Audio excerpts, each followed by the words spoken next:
while flying over the Pacific Ocean at an altitude of 36,000 feet, precisely at 11:58 a.m. local time. The aircraft was suddenly struck by a massive jolt, followed by a deafening bang.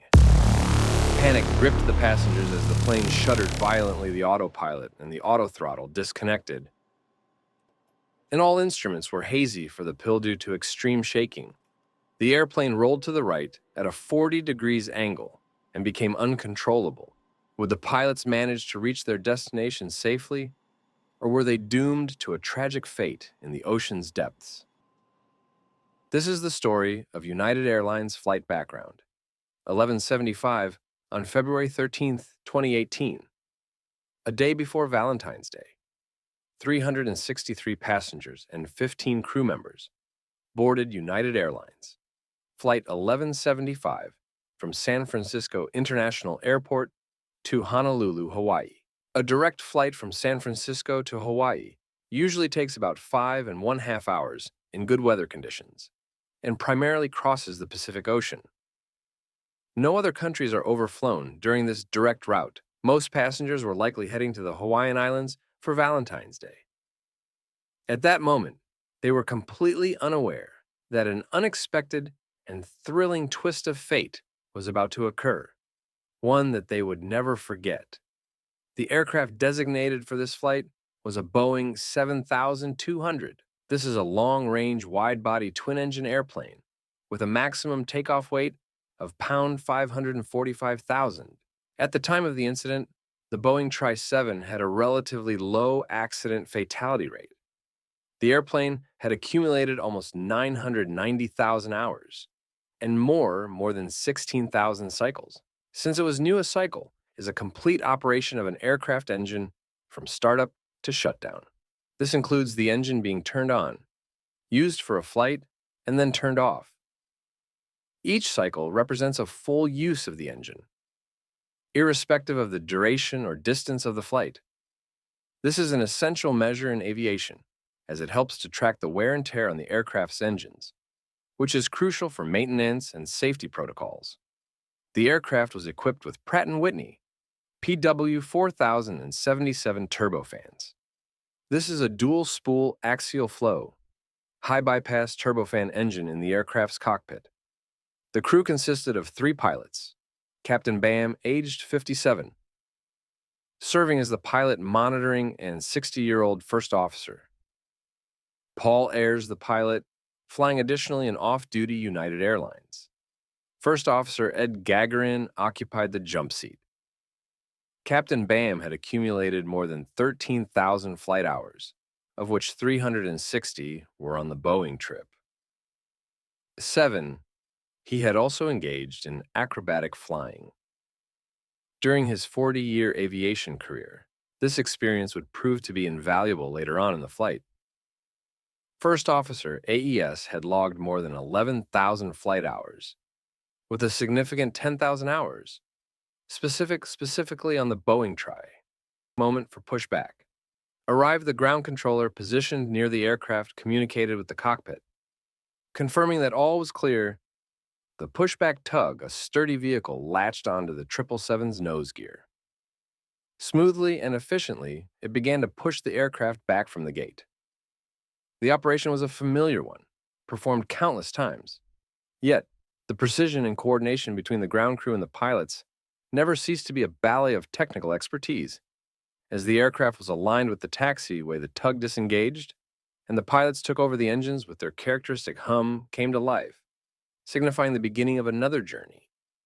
In the cabin, the flight attendants deliver their safety, briefing their words, a comforting ritual for the frequent flyers, and an essential guide for the first-timers. The passengers listened, some attentively, others lost in their thoughts or devices as the 777 reached the runway.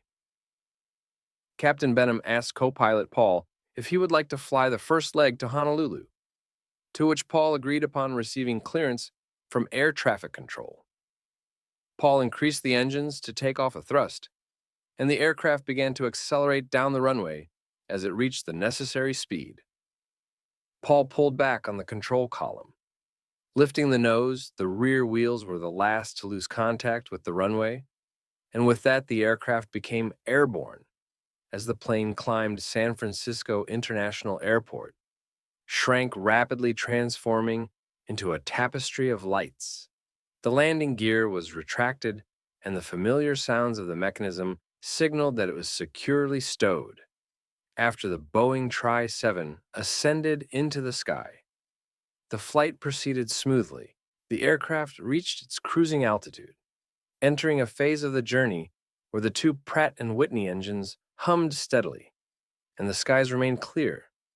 Hours passed without any noteworthy incidents, as the cabin crew attended to passengers' needs, ensuring their comfort as the plane flew steadily over the Pacific Ocean.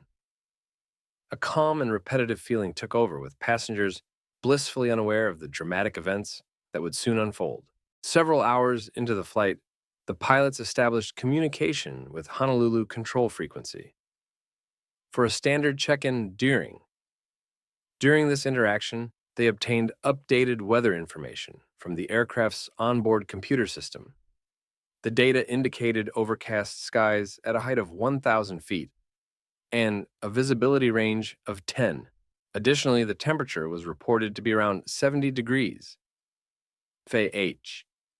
Captain Benham conducted a descent checklist and briefly left the cockpit to visit the bathroom.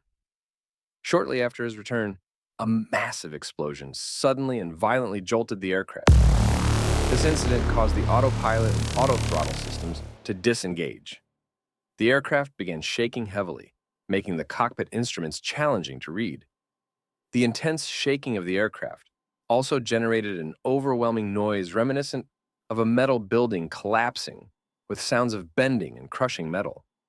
This extreme environment forced both pilots to shout just to communicate with each other, while flying over the Pacific Ocean at an altitude of 36,000 feet.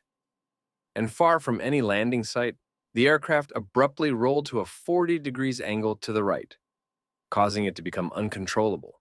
What the pilots didn't know at that moment was that the right engine had experienced a full-length fan blade fracture.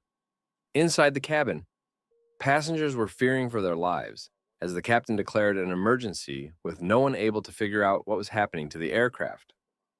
Faced with the challenge of leveling the aircraft, Captain Benham asked First Officer Paul's assistants to tilt the nose downward, aiming to correct the plane's steep angle together.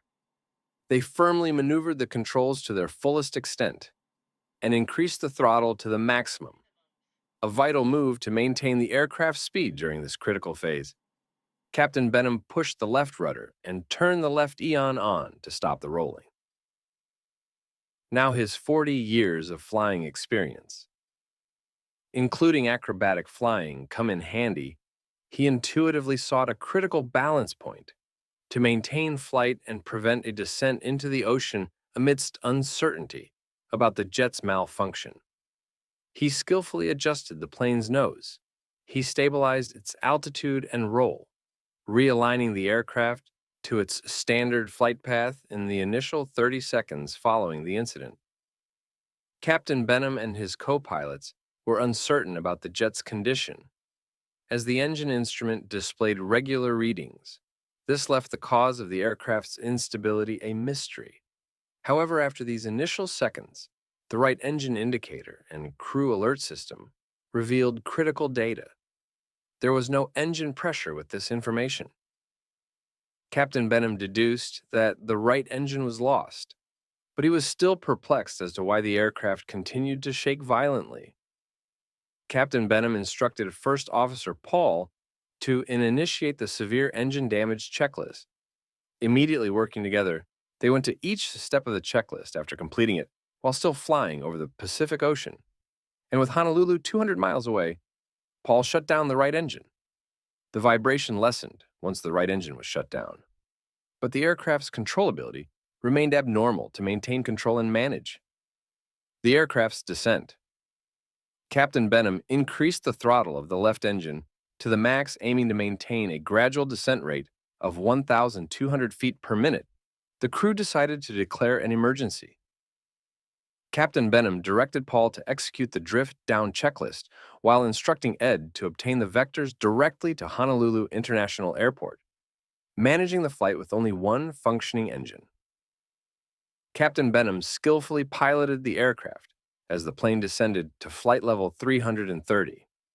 They entered the clouds while descending and reducing the airspeed to 241 knots. This descent presented aerodynamic challenges, particularly with disrupted airflow over the right wing. Captain Benham realized that pushing the nose down to increase airspeed would endanger the possibility of landing in Honolulu. On the other hand, raising the nose to reduce airspeed would make the aircraft more vulnerable to stall. Captain Benham identified optimal airspeed between 245 and 255 knots, ensuring stable flight, without stalling, with the left engine producing 90,000 pounds of thrust and the right engine shut down. He anticipated a one-shot approach and landing in Honolulu due to altitude loss. Captain Benham maintained control under challenging conditions by continuously calculating altitude, airspeed, and distance. Captain Benham asked Paul to re-engage the autopilot and the auto throttle. Unfortunately, these controls were down. Captain Benham was forced to fly the plane all the way to Honolulu by hand, which was an enormous challenge. Captain Benham communicated the right engine's problems to the cabin crew and mentioned the possibility of ditching in the ocean due to control issues. He directed them to prepare passengers accordingly. The captain asked Ed to take a picture of the right engine so that he could understand what the problem was.